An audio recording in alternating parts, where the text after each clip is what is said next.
আসসালামু আলাইকুম বন্ধুরা, সবাই কেমন আছেন? চলে আসলাম আরেকটি নতুন ভিডিও নিয়ে।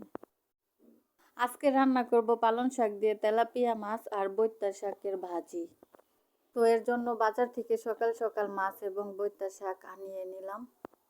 তো দেখতেই পাচ্ছেন মাছ এবং শাকগুলো আমি সুন্দরভাবে কেটে নিয়েছি।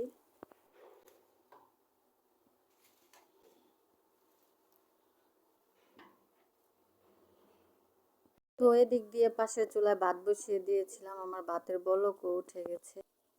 মাছগুলো ভাজার জন্য হলুদ মরিচ আর লবণ দিয়ে সুন্দর করে মাখিয়ে নিলাম।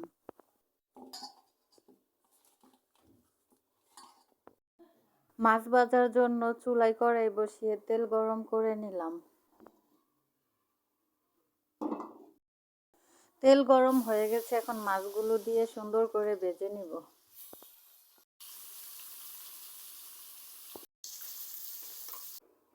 মাছ ভাজা শেষ, এখন কড়াইতে আর একটু তেল দিয়ে পেঁয়াজগুলো সুন্দর করে ভেজে নেব। পেঁয়াজ ভাজা শেষ, এখন একটু রসুন বাটা দিয়ে দিলাম। এরপরে মশলা কষানোর জন্য সামান্য পরিমাণে পানি দিয়ে দেব।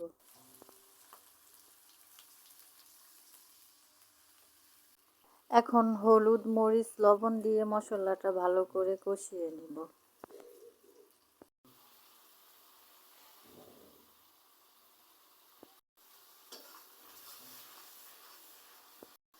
তো আমার মশলা কষানো শেষ, এখন এর ভিতরে পালং শাকগুলো দিয়ে দিলাম।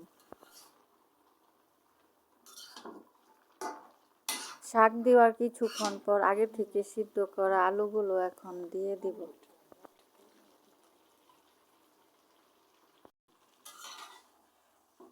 আলু আর শাকগুলো বেশ কিছুক্ষণ কষানোর পর এখন আমি ঝোলের পানি দিয়ে দিব।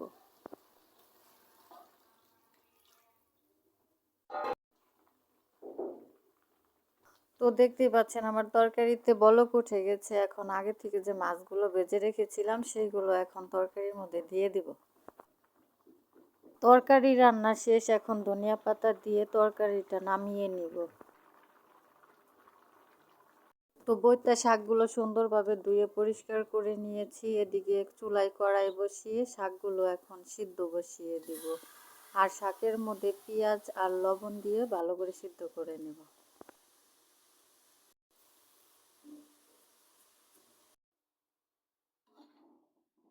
তো শাকগুলো প্রায় সিদ্ধ হয়ে গেছে, আর কিছুক্ষণ চুলায় রেখে তারপরে শাকগুলো উঠিয়ে নেব।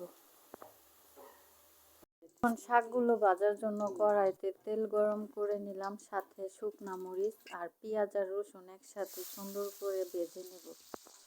তো আমার পেঁয়াজ রসুনগুলো সুন্দর করে ভাজা শেষ, এখন সিদ্ধ করা শাকগুলো তেলের মধ্যে দিয়ে দিব।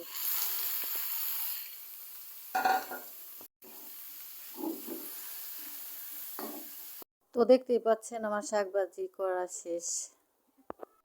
তো এই ছিল আজকে আমার ভিডিও। আরও এরকম নতুন নতুন ভিডিও পেতে আমার চ্যানেলটি সাবস্ক্রাইব করে পাশেই থাকবেন।